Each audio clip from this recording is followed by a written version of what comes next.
तुम्हारे अंदर 100 हाथियों का बल है ना भीम, और मेरी भुजाओं में भी मेरे 100 पुत्रों का वध करते हुए तुम्हें तनिक भी पीड़ा नहीं हुई भीम? तनिक भी हृदय नहीं कांपा तुम्हारा अपने भ्राताओं का वध करते हुए?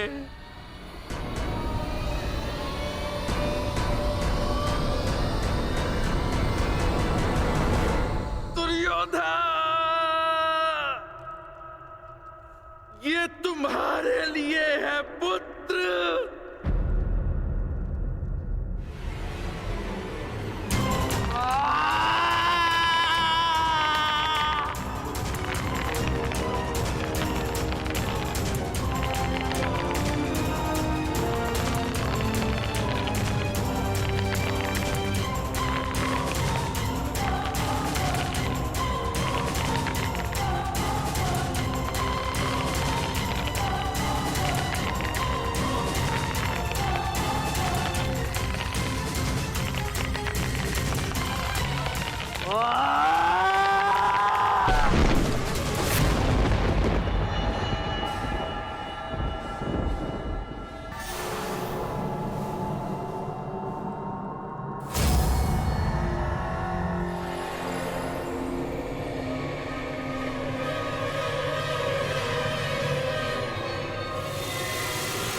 ये तुम्हारा अंत है भीम, अंत है, अंत है, अंत है।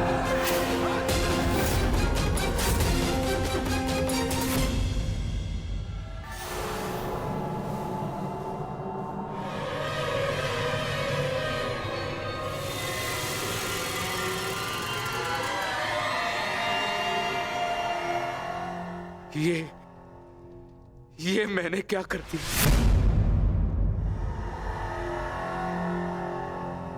मैं भी पुत्र हंता हो गया। ये मैंने क्या कर दिया देव? भ्राता पांडु, मुझे क्षमा कर देना भ्राता पांडु।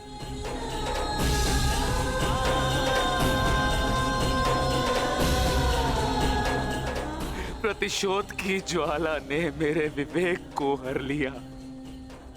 क्षमा कर मुझे।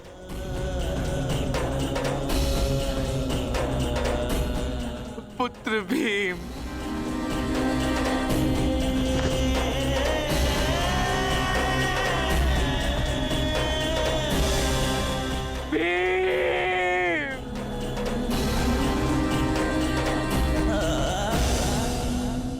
आपने उचित कहा महाराज। जब मनुष्य का विवेक हर जाता है तो उसके पांव स्वतः ही पाप की ओर बढ़ जाते हैं। किंतु अभी समय नहीं आया है महाराज कि आप अपने भाई से क्षमा मांगे। आपके पुत्र विकोदर भीम अब भी जीवित हैं।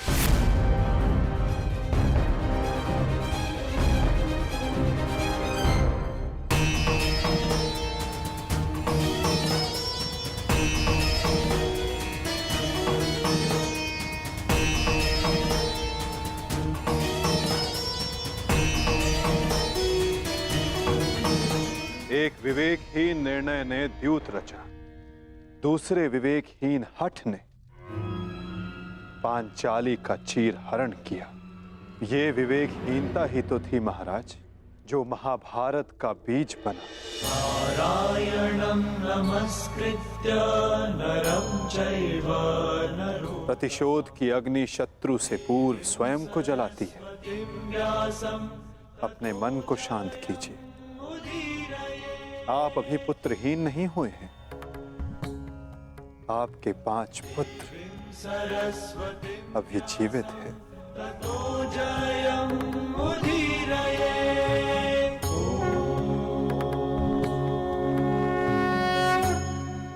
अपने मन की अग्नि को शांत कीजिए।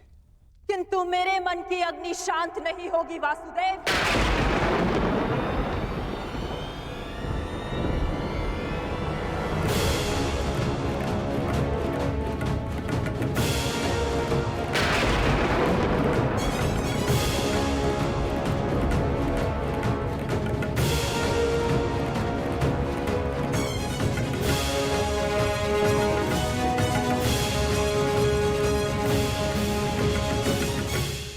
छल से मेरे सभी पुत्रों को मरवा डाला वासुदेव।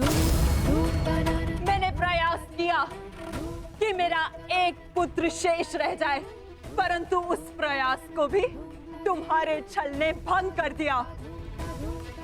श्री बलराम को भी अपने कपट में उलझाकर मौन करवा दिया तुमने, परंतु इस माता की ममता अब मौन नहीं रह सकती। तुम्हारे छल से मेरे कुल का नाश हुआ है वासुदेव। मैं तुम्हें श्राप देती हूं कि जिस प्रकार तुमने मेरे कुल का अंत किया है, उसी प्रकार तुम्हारे कुल का अंत भी होगा।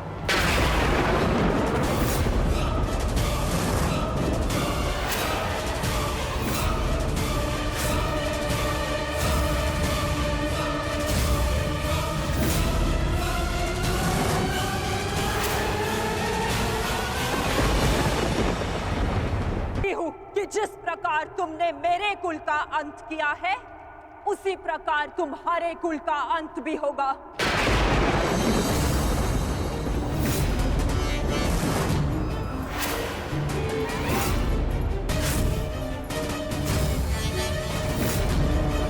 तुम्हारा कुल भी ऐसे ही आपस में लड़कर नष्ट हो जाएगा।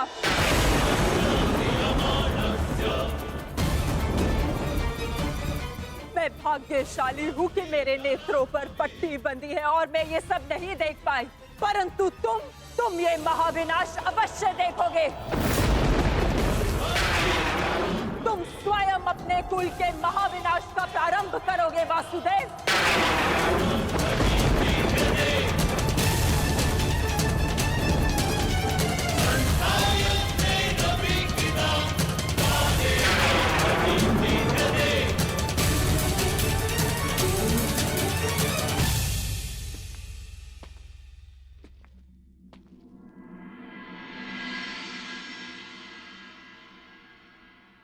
जिस प्रकार एक प्रसन्न माता का आशीष संसार में कोई नहीं रोक सकता, उसी प्रकार एक दुखद माता का श्राप संसार में कोई नहीं टाल सकता।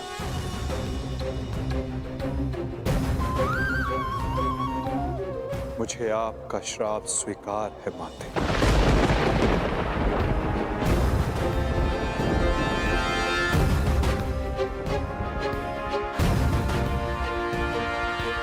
किंतु क्या आपको ज्ञात है कि इस युद्ध का सत्य क्या है? क्या आप जानती हैं कि इस महाविनाश, इस महायुद्ध का वास्तविक रूप क्या है? मेरे साथ चलिए माता, उस कुरुक्षेत्र की रणभूमि पर जो इस महाविध्वंस, इस महाभारत की साक्षी बनी है।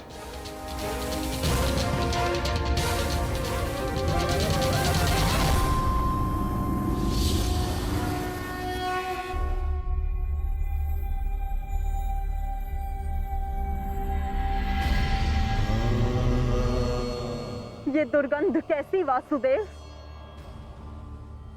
ये दुर्गंध उन वीरों के शवों की है जिन्होंने इस महायुद्ध में अपना बलिदान दिया है माता, परंतु जिन्हें अंतिम संस्कार का अवसर भी ना मिला। ये दुर्गंध यहाँ हुए भीषण संहार के एक एक क्षण का अनुभव करा रही है मुझे। तुमने छल से मेरे एक एक पुत्र का वध कराया है वासुदेव। अपने दिए गए श्राप पे मुझे कतई भी पश्चाताप नहीं है। इस युद्ध से किसी को कुछ प्राप्त नहीं हुआ। ये युद्ध सबके लिए दुर्भाग्य ही साबित हुआ है और तुम्हारे लिए भी ये दुर्भाग्य ही साबित होगा। और आज मेरे श्राप के रूप में तुम भी उस युद्ध से दुर्भाग्य ही लेकर जाओगे।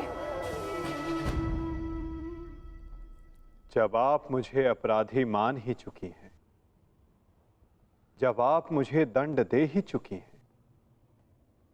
तो आप मेरा कोई स्पष्टीकरण भी स्वीकार नहीं करेंगी माते।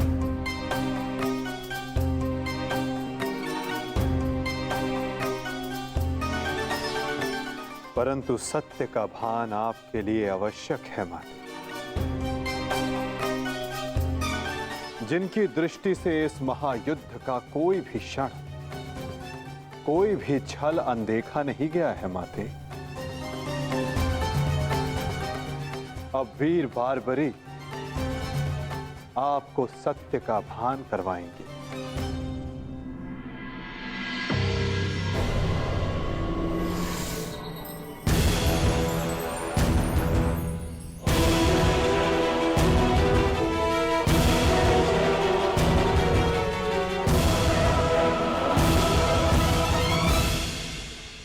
अब आपके समक्ष वीर बार्बरीक है गांधार पुत्री,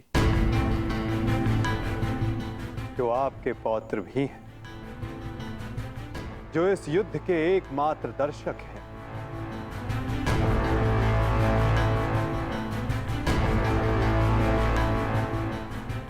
वो बार्बरी जिन्होंने अपना शीश दान किया और अमर हो गए।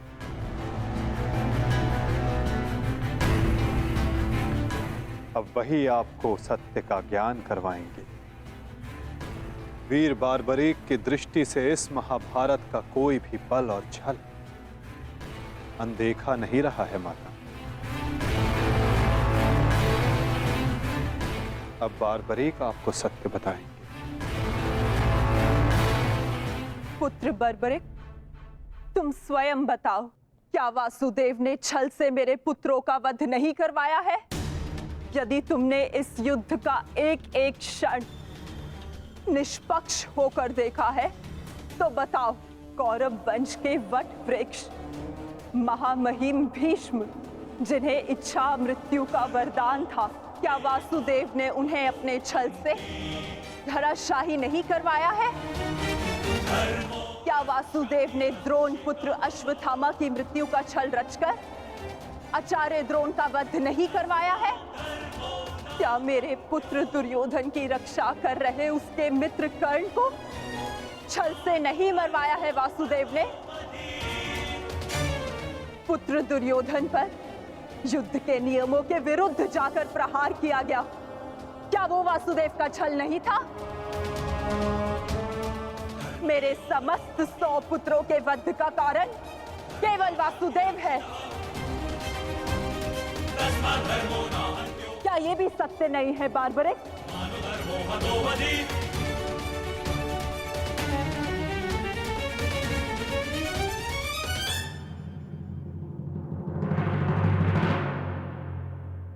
मैं आपसे सहमत हूं माते।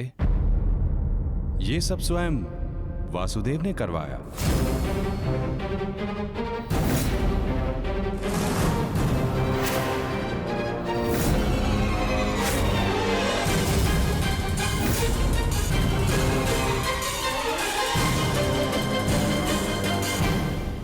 परंतु माते, आप किन 100 पुत्रों की बात कर रही हैं? कौन भीष्म, कौन कर्ण, कौन द्रोण और कौन अभिमन्यु? सत्य तो यह है माते कि कुरुक्षेत्र में कोई था तो केवल एक पुरुष, वासुदेव कृष्ण। न कोई भीष्म, न कोई द्रोण और न ही अंगराज कर्ण। जिस पर प्रहार हुए वो वासुदेव ही थे, और जिसने प्रहार किए वो भी वासुदेव ही थे। उनके अतिरिक्त कुरुक्षेत्र में कोई और उपस्थित नहीं था माते। ये तुम क्या कह रहे हो बर्बरिक? इसका क्या अर्थ है? इसका अर्थ शब्दों से नहीं, दृश्यों से समझ आएगा राजमाता।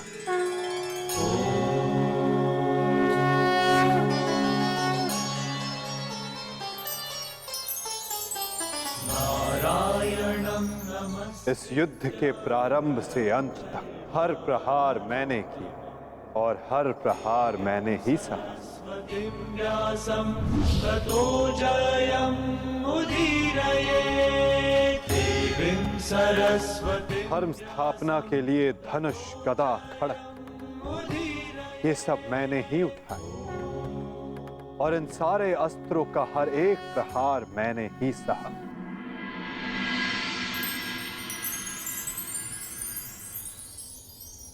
बाण चलाने वाला मैं ही था।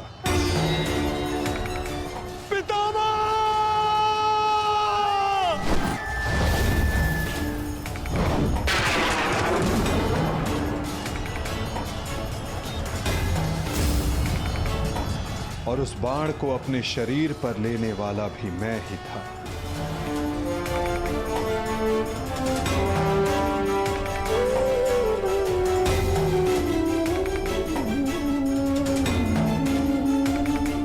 महामहिम भीष्म के रूप में भी मैं ही था और अर्जुन के रूप में भी मैं ही था। और सरशैया पर लेटने वाला भी मैं ही था।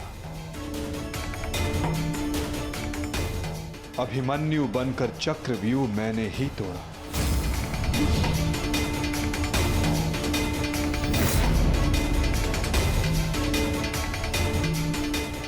वापस आओ अभिमन्यु, लौट आओ, व्यूह में प्रवेश मत करो। विश्वास कीजिए दात्री, मैं इस चक्रव्यूह को तोड़ सकता और यदि मेरा सर कट भी जाए तब भी आपका सर गर्व से उठा रहेगा। और उस दिन मुझे ही घेर कर मारा गया।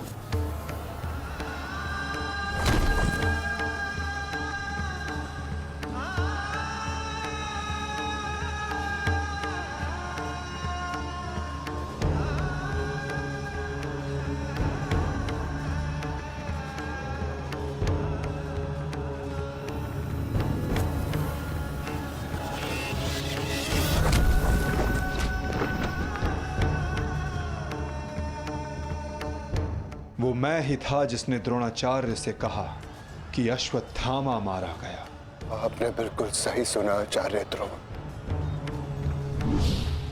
अश्वत्थामा मारा गया। द्रोणाचार्य के रूप में अस्त्र त्यागने वाला भी मैं ही था।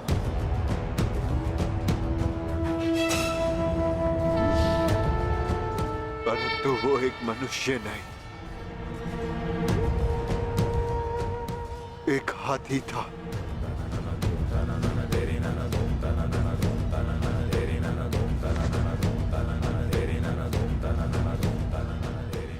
अश्वत्थामा!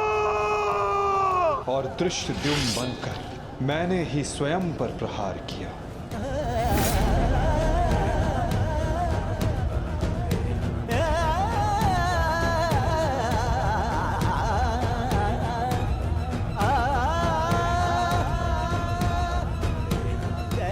और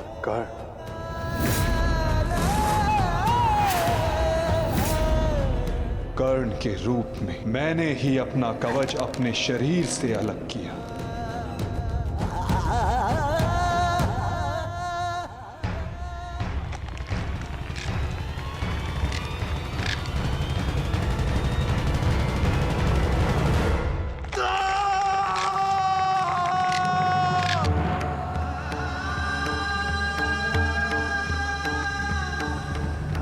युद्ध के मध्य में मेरे ही रथ का चक्र धंसा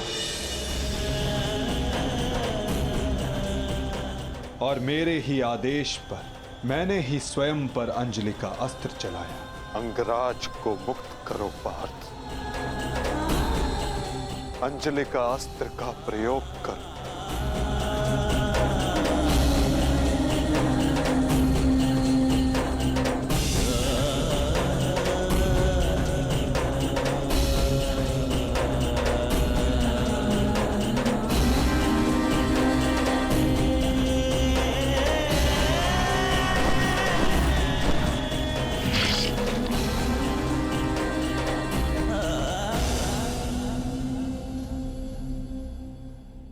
दुर्योधन के रूप में मेरी ही जंघा पर प्रहार करके मेरा ही अंत किया गया।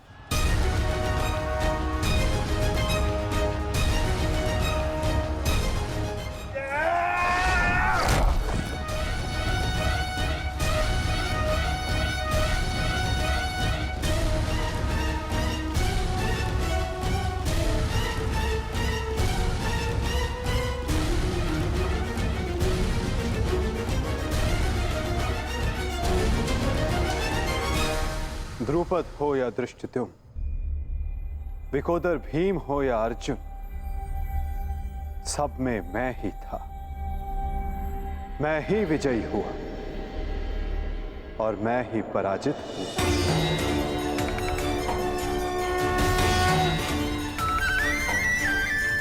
सबसे अधिक प्रहार मैंने की,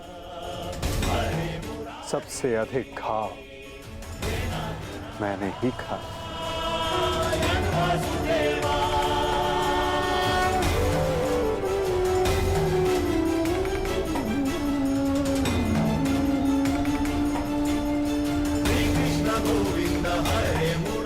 अठारह दिनों के इस महासंहार हर बार मृत्यु मेरी ही हुई। गिरता था जो घायल होकर रणभूमि में वो मैं ही था। अश्वत्थामा के अंगों से रक्त पीप श्वेत बनकर मैं ही युग युगांतर तक भटकूंगा। जीवन मैं तो मृत्यु भी मैं ही।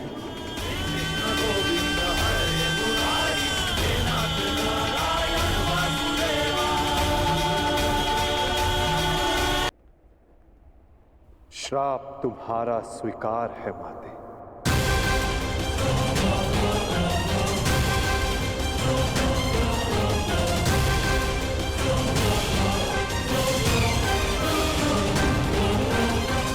परंतु जब सब आपने किया तो ये माया क्यों मेरे वासुदेव? आप सब एक क्षण में ठीक कर सकते थे, तो फिर ऐसा आपने क्यों नहीं किया? फिर उन प्रतिज्ञाओं का क्या होता माते, जो सबने ली थी? उन अपराधों के दंड का क्या होता, जो सबने किया? उन कष्टों का पुरस्कार क्या होता, जो धर्म ने सहे? उस सीख का क्या होता, जो इस युद्ध में हुए हर मृत्यु से मानव जाति को मिले और जो संसार में प्रलय आने तक उनका मार्गदर्शन करेगी?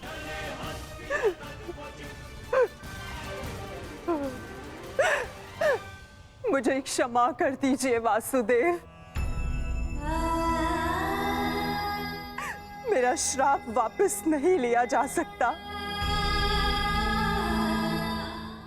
परंतु क्षमा अवश्य मांगी जा सकती है वासुदेव। अपने पुत्र मोह में खोकर मैं उचित और अनुचित का भेद भूल गई थी।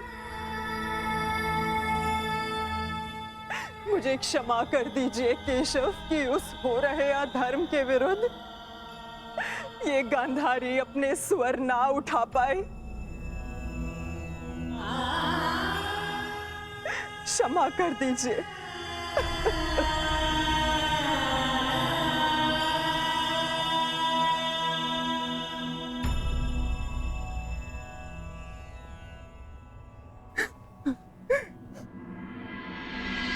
नहीं माते, किसी का अंत किसी के श्राप से नहीं होता। यदि किसी का अंत होता है तो स्वयं के पापों से। यदि यदुवंश का अंत होगा तो आपके श्राप से नहीं माते, अपितु स्वयं के पाप कर्मों से।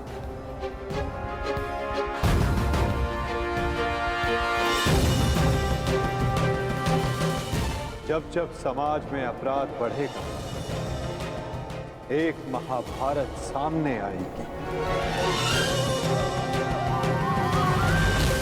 अपने ही अपनों को काटेंगे, कभी कुरुक्षेत्र में तो कभी द्वारका में।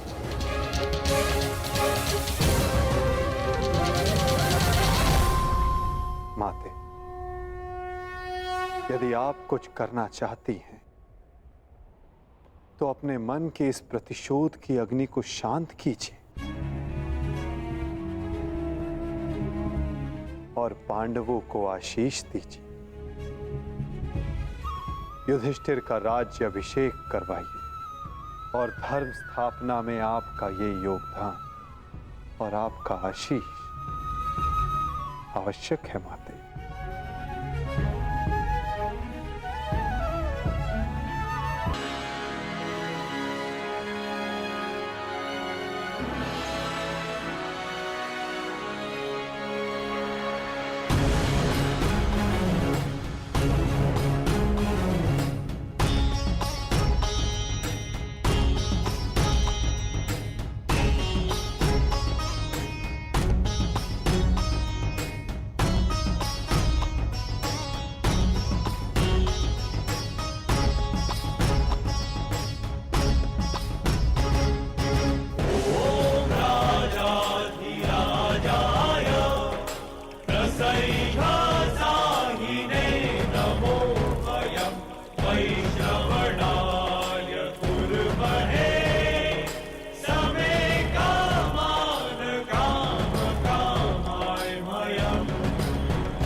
सम्राट युधिष्ठिर की, सम्राट युधिष्ठिर की, सम्राट युधिष्ठिर की।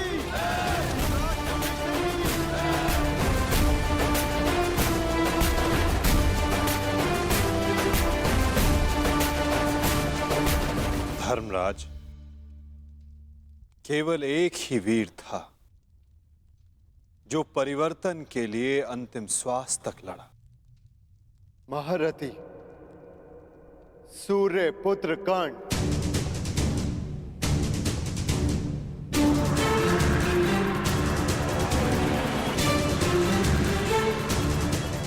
सदैव अपने ज्येष्ठ परिवर्तन के स्वप्न का आदर और सम्मान करना धर्मराज।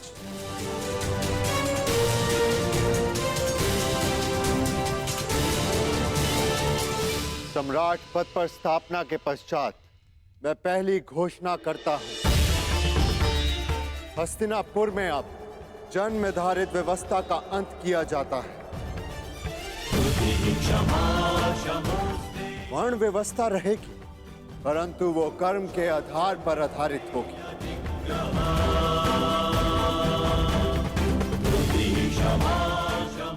सूत हो या शूद्र हो, सबको शिक्षा का समान अधिकार दिया जाएगा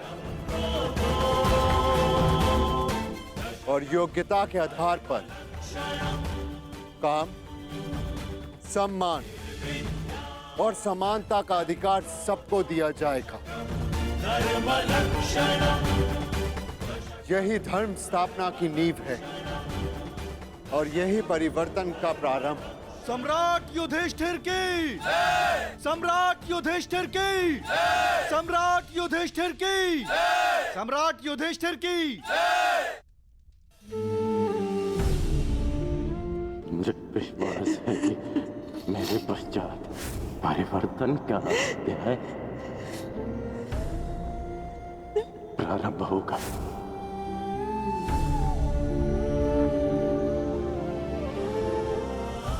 देख रहे हो राधे, तुम्हारे मन चाहे परिवर्तन का प्रारंभ हो चुका है।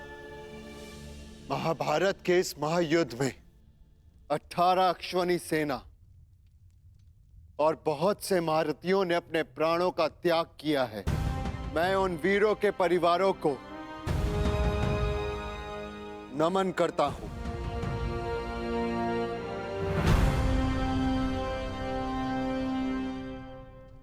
मैं सम्राट युधिष्ठिर ये आदेश देता हूं, युद्ध में सम्मिलित प्रत्येक सैनिक के परिवार को आर्थिक सहायता दी जाएगी। उनके बालकों को शिक्षा, उनके आश्रितों के लिए भरण पोषण की व्यवस्था अब सम्राट का उत्तरदायित्व है। सम्राट युधिष्ठिर की, सम्राट युधिष्ठिर की, सम्राट युधिष्ठिर की, सम्राट युधिष्ठिर की। और भ्राता कर्ण, मुझे विश्वास है कि मैं संसार में सदा राधे कर्ण के नाम से ही जाना चाहूंगा। राधे कर्ण के द्वारा सुझाए गए प्रतिरूप के आधार पर राज्य में समानता की एक नई व्यवस्था विकसित की जाएगी।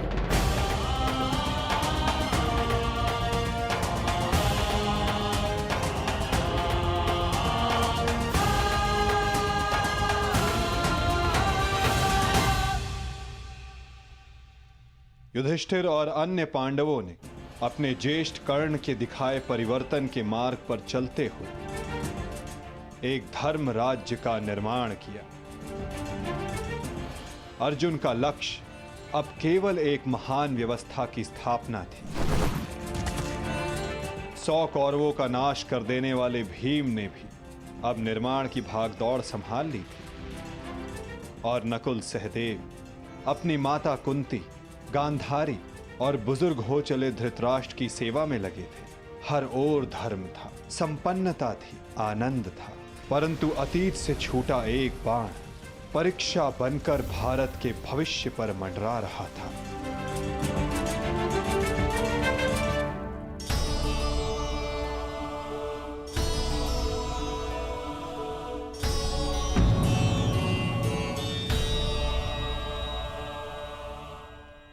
आप सबसे ज्येष्ठ हैं भ्राताश्री, इस स्थान पर आपका अधिकार है, परंतु फिर भी आप ये स्थान रिक्त क्यों रखते हैं?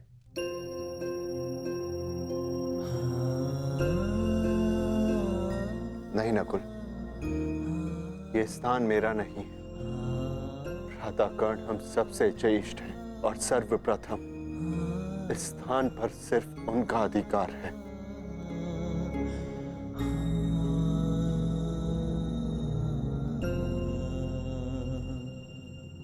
साम्राज्ञी, क्या हुआ दासी?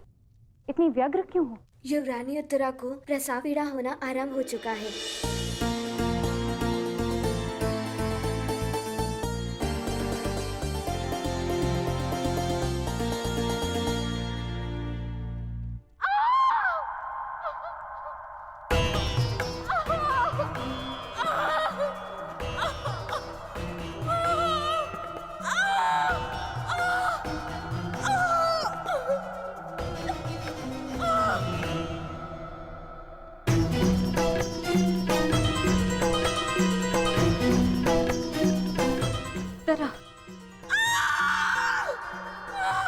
ज्येष्ठ, माता कहाँ है? माते,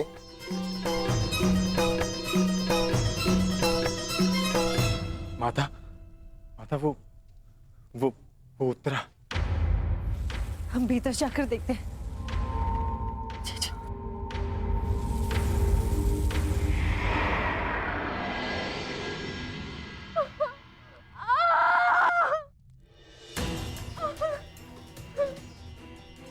पुत्री, साहस रखो। अब और पीड़ा सहन नहीं होती माता। साहस रखो पुत्री, हम सब हैं तुम्हारे साथ।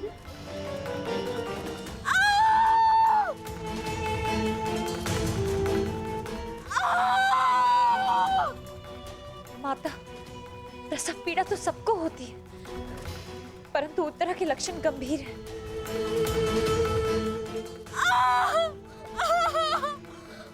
माता, कहीं कोई अनहोनी ना हो जाए।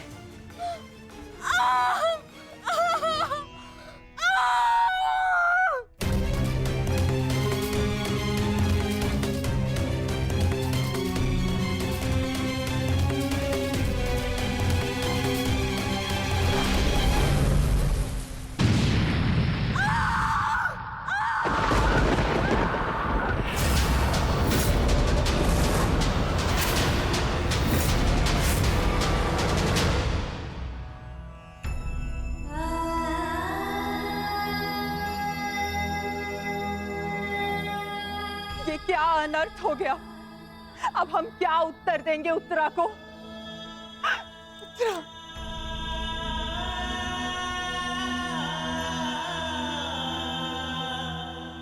क्या अनर्थ कर दिया अश्वत्थामा ने।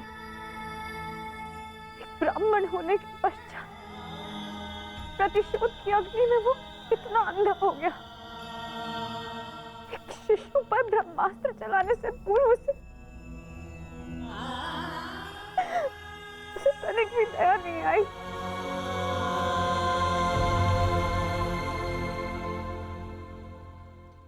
क्षमा कीजिए महाराज, किंतु हम शिशु नहीं बचा सके।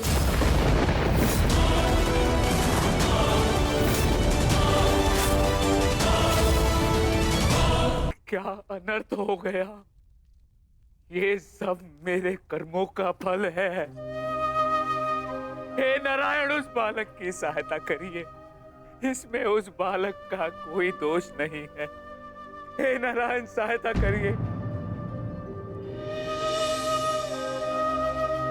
माधव,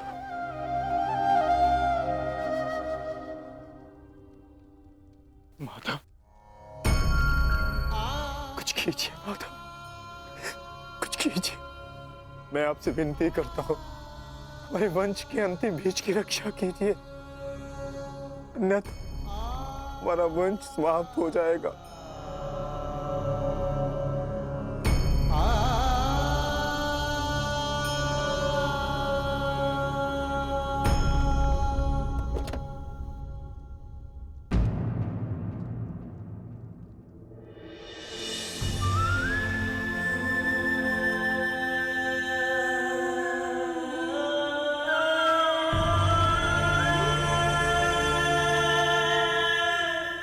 ब्रह्मास्त्र विफल नहीं जा सकता याज्ञसेनी। ब्रह्मास्त्र का संधान हुआ है तो उसका परिणाम निकलना भी निश्चित है।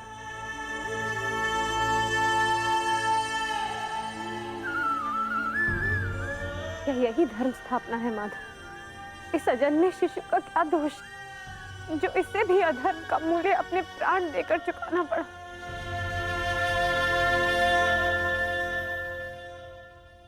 एक पापी के पाप का फल निरीह उत्तरा क्यों भुगतेगी?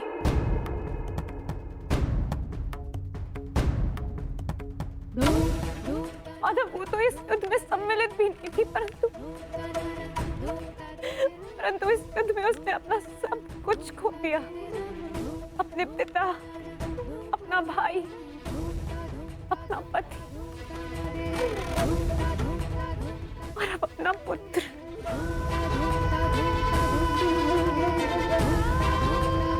ये कैसी धर्म स्थापना है माधव?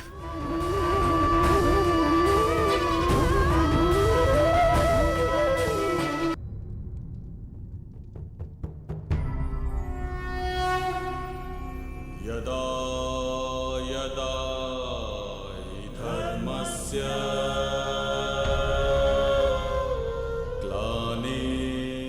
यदि मैंने अपने माता पिता का आजीवन सम्मान किया,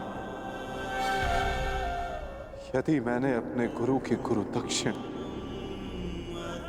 संपूर्ण मन से दी, यदि मेरे जीवन का हर कार्य का उद्देश्य शुभ रहा है,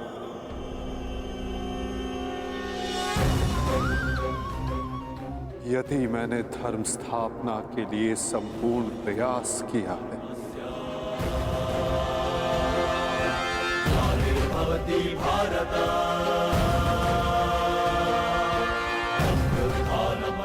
तो ये बालक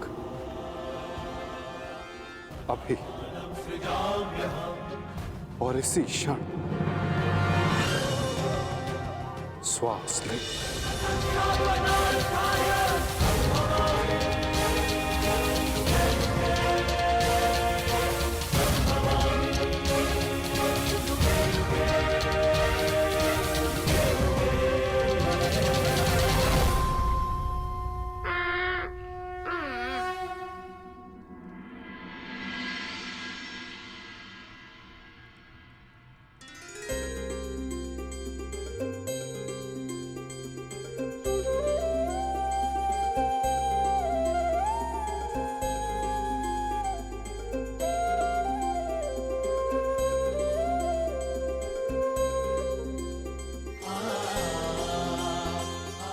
अपने जीवन की सबसे कठिन परीक्षा में सफल हुआ है ये बालक। ब्रह्मास्त्र की कठिन परीक्षा में खरा उतरा है ये बालक,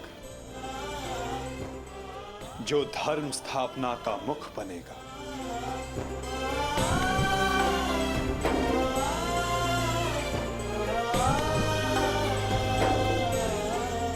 परीक्षित।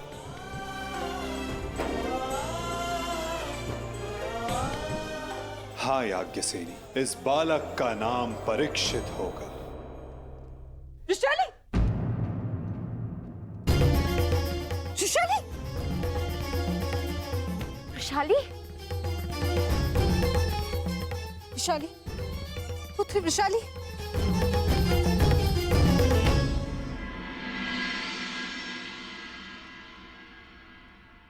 बधाई हो सम्राट। देवी वृषाली माता बनने वाली हैं।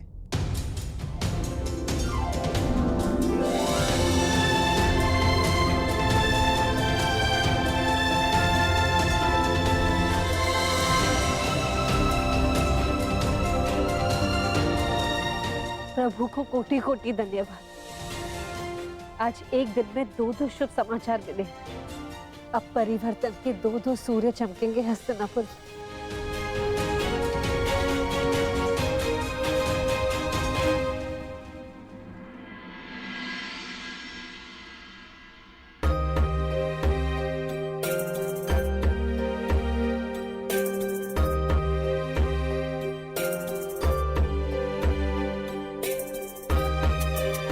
परिवर्तन का नया युग प्रारंभ हुआ है वृषाली।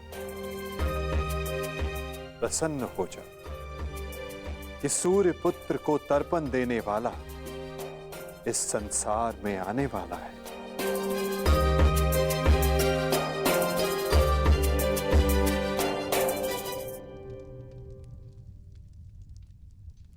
अब आप सब मुझे आज्ञा दीजिए। नहीं माधव, इतनी शीघ्रता की क्या बात है? परीक्षित के 6वें संस्कार तक रुक जाइए। द्वारका प्रस्थान करने का समय आ गया है पार्थ। क्या हुआ माधव? सब ठीक तो है ना? नए परिवर्तन का प्रारंभ हुआ है पार्थ, और परिवर्तन और नाश। बचाओ बचाओ बचाओ! बचाओ! बचाओ!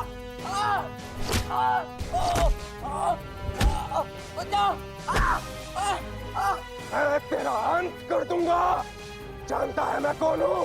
मैं हूं इस द्वारिका का भविष्य। सांब!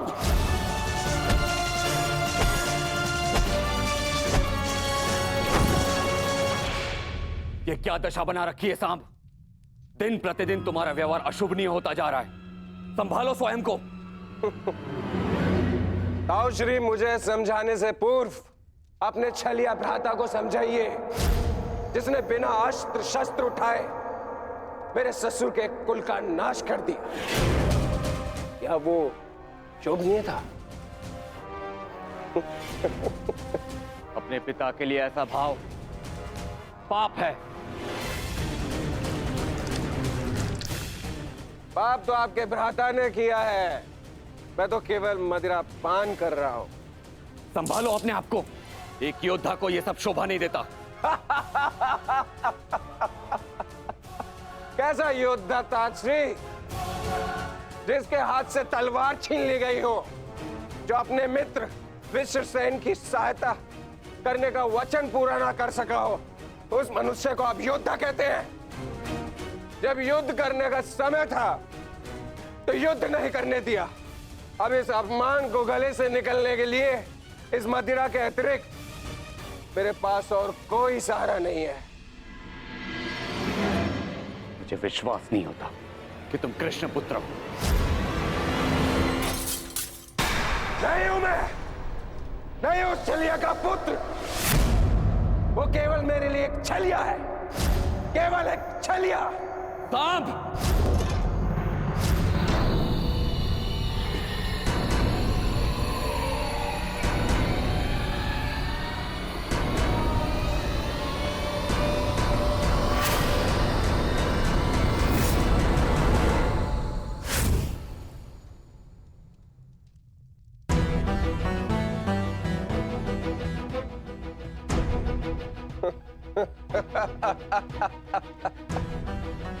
आइए आइए आइए द्वारिकाधीश, आइए। स्वागत है आपका, स्वागत है। लौट आए आप। करा इस आर्यव्रत के सभी महारथियों का अंत कराए। धर्म स्थापना के नाम पर अपना पलड़ा भारी। अब अरे अच्छी, आप देख क्या रहे? स्वागत नहीं करेंगे इनका? इतना महान कार्य पूर्ण करने के पश्चात आज लौटे हैं। आज तो राजभवन में उत्सव होना चाहिए। पांचाल, काशी, मगध, छेदी, सभी महाजनपदों के महान शासकों का अंत करवा डाला, सिर्फ धर्म स्थापना के नाम पर। अब क्या बचा पूरे भारतवर्ष में? पूरे भारतवर्ष में सिर्फ दो महान राज्य। पहला द्वारिका, दूसरा हस्तिनापुर। और हस्तिनापुर का महान शासक धर्मराज युधिष्ठिर पहले से ही अपने चारों भाइयों के साथ इनके तलवे चाटता है।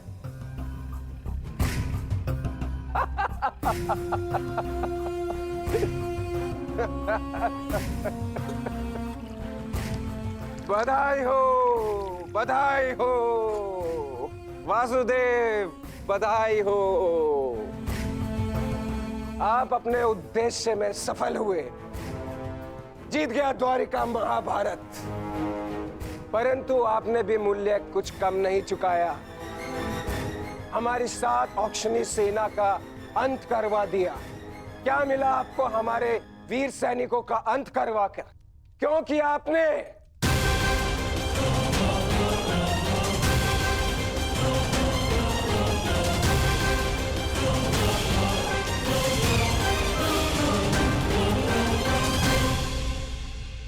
उन सैनिकों ने केवल अपने कर्तव्य का पालन किया था सांब। युद्ध लड़ा, अनेकों को मारा और स्वयं वीर गति को प्राप्त हो गए। उन्होंने तो स्वर्ग की सीढ़ियां पाली सांब। परंतु तुमने अपने साथ क्या किया है पुत्र? तुमने तो स्वयं के जीवन को ही नर्क बना डाला है। तुमने वचन दिया था ना दुर्योधन और लक्ष्मण को कि महाभारत के युद्ध में तुम नारायणी सेना का नेतृत्व करोगे। तो क्यों नहीं बचाया अपनी सेना को? क्यों छोड़ आए अपने मित्र को अकेला युद्ध में? क्यों साथ नहीं दिया अपने मित्र का साथ? केवल अपने प्राण बचाने के लिए? यदि मैं अपने मित्र की सहायता नहीं कर सका तो केवल आपके कारण। आपने रोका था मुझे, मैंने तुम्हें रोका नहीं था साम, केवल विकल्प दिए थे। विकल्प की आड़ में आपने मुझे भयभीत किया था। भयभीत नहीं किया था साम, मैंने केवल तुम्हें यदुवंशी के नियम स्मरण करवाए थे कि यदि नारायणी सेना परास्त होती तो उसके साथ नारायणी सेना का सेनापति अपनी उपाधि खो देता है। विकल्प मैंने अर्जुन और दुर्योधन को भी दिए थे। दुर्योधन ने युद्ध करना चुना और अर्जुन ने धर्म स्थापना, और तुमने युद्ध में भाग ना लेना चुना साम।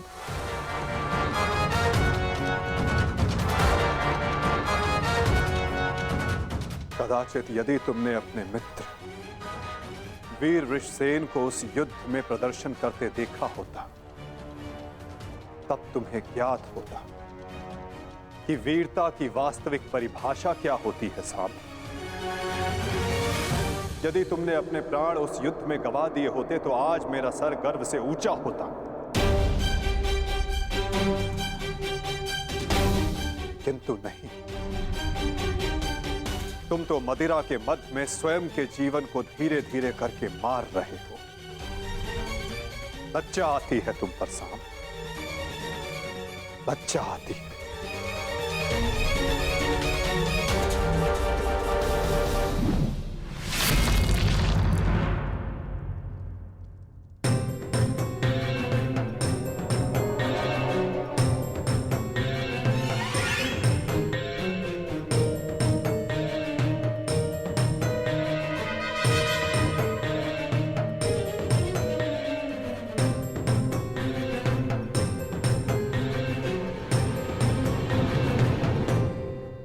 प्रणिपात पिताश्री।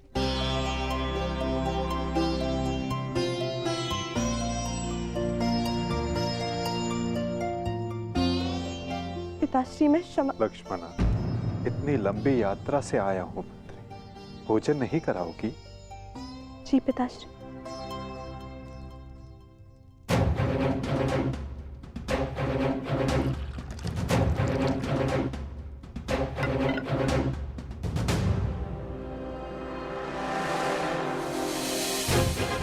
तुमने वचन दिया था ना दुर्योधन और लक्ष्मण कि महाभारत के युद्ध में तुम नारायणी सेना का नेतृत्व करोगे। क्यों छोड़ आए अपने मित्र को अकेला युद्ध में? क्यों साथ नहीं दिया अपने मित्र का साम, केवल अपने प्राण बचाने के लिए?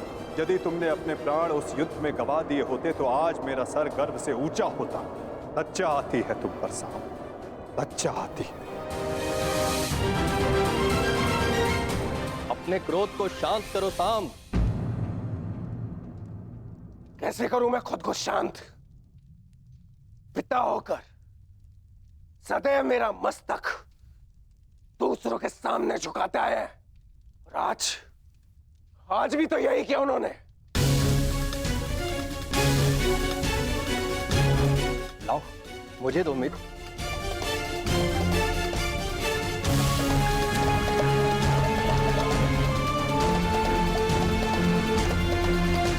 लो पियो।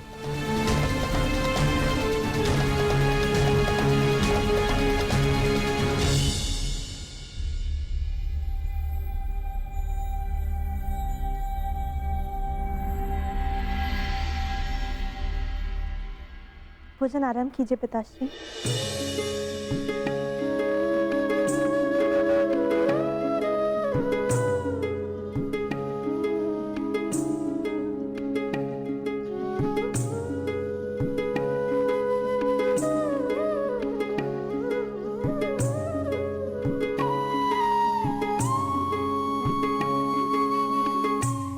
पिताश्री, क्या आप मुझे मेरे पिता के विषय में कुछ बता सकते हैं?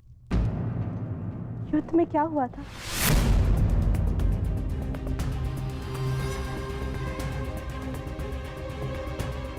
निसंदेह तुम्हारे पिता एक वीर और कुशल योद्धा थे पुत्री, और उन्होंने युद्ध में अलौकिक साहस दिखाया। निश्चित रूप से तुम्हारे पिता से बड़ा गदाधारी इस संसार में और कोई नहीं था पुत्री।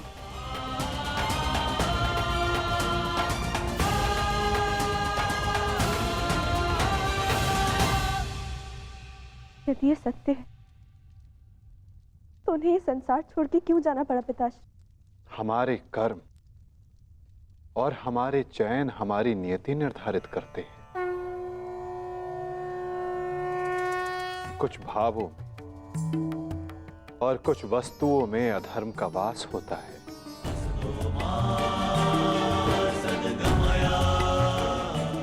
जैसे कि जुआ और मदिरा, ये व्यसन पहले लुभाते हैं और बाद में हमारे ही नाश का कारण बन जाते हैं पुत्री।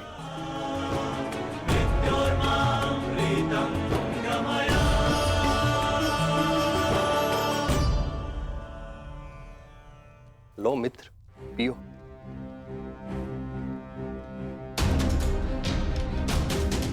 मैं जानता हूं कि तुम बहुत दुखी हो, किंतु चिंता मत करो, तुम्हारे मनोरंजन का प्रबंध कर दिया है मैंने। कैसा मनोरंजन?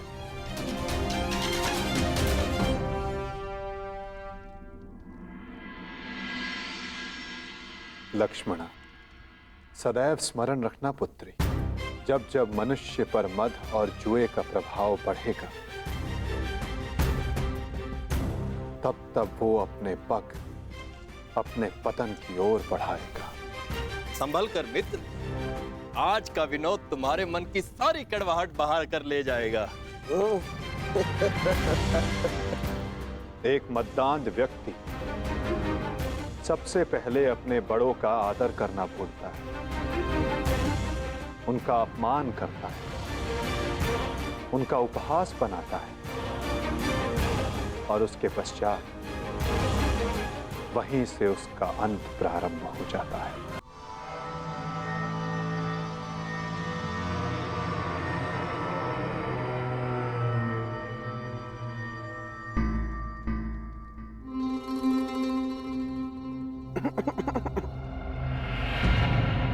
तो आप हैं महान ऋषि, सुना है महात्मा कि आप भविष्य बता सकते हैं।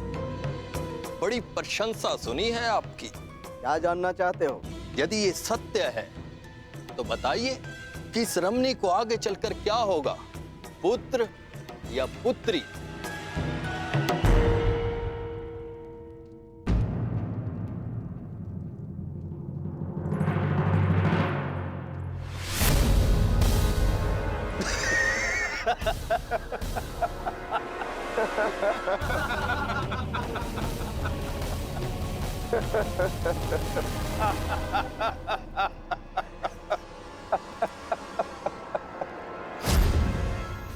और समय बताना मत भूलिएगा महाराज।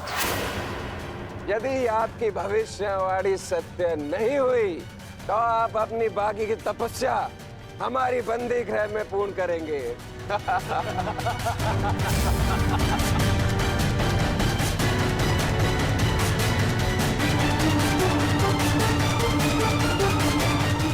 कौन क्यों है महाराज? बताइए, मेरी कोख से क्या जन्म लेगा? मदिरा के मद ने तुम्हारे भीतर के मानव को सुला दिया है मूर्ख। अब तुम केवल उस मूसल की भांति हो जिसमें कोई भावना नहीं होती। वो किसी भी वस्तु पर पड़ता है तो उसे कुचल देता है। ये लीजिए पिताश्री, ये हलवा मैंने विशेष रूप से आपके लिए बनाया है।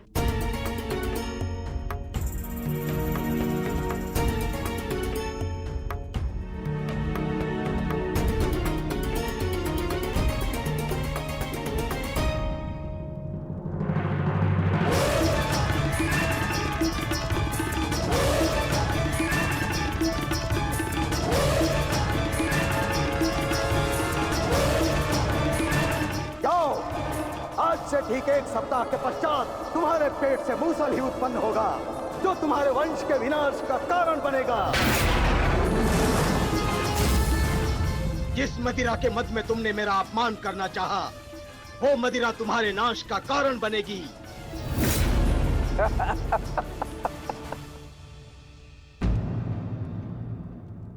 क्या हुआ पिताश्री? आप रुक क्यों गए? चूंकि जिसे रुकना चाहिए था वो नहीं रुका। लगता है तुम्हें हमारे बंदी गृह के दर्शन करने की उत्सुकता कुछ अधिक है, इसलिए तुमने हमारा अपमान करने का दुस्साहस किया। पहले वासुदेव और अभी तुम। मैं तुम्हें जीवित नहीं छोड़ूंगा।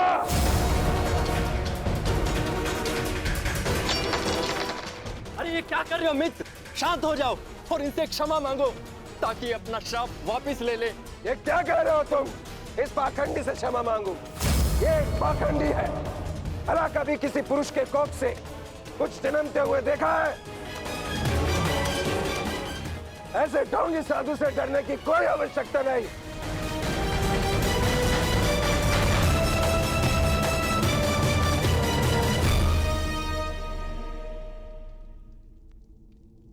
जो अब तक नहीं हुआ साम, वो अब होगा।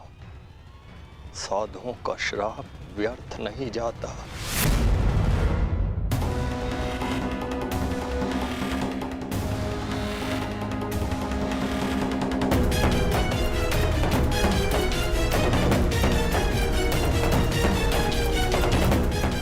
मुझे क्षमा करना पुत्री। कदाचित मैं तुम्हें कह सकता सदा सौभाग्यवती भव।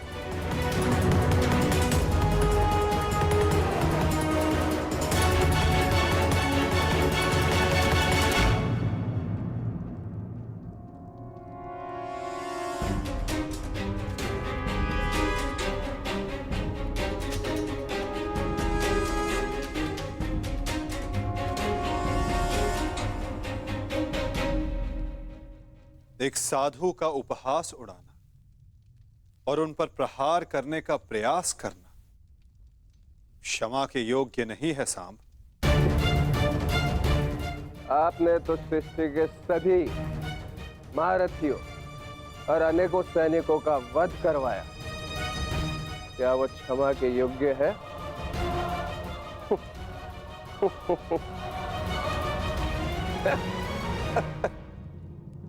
कृतिवर्मा, तुम्हारी उपस्थिति में ये सब हुआ और तुमने साम को रोकने का प्रयास नहीं किया।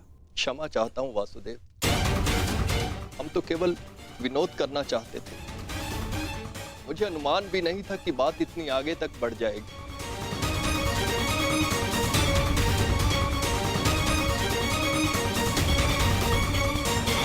कितना समय? 7 दिन।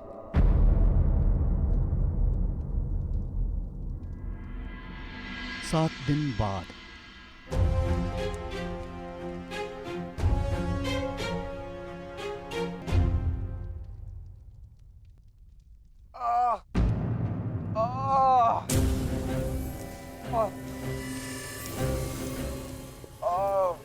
सहायता करो मित्र, मेरी सहायता करो।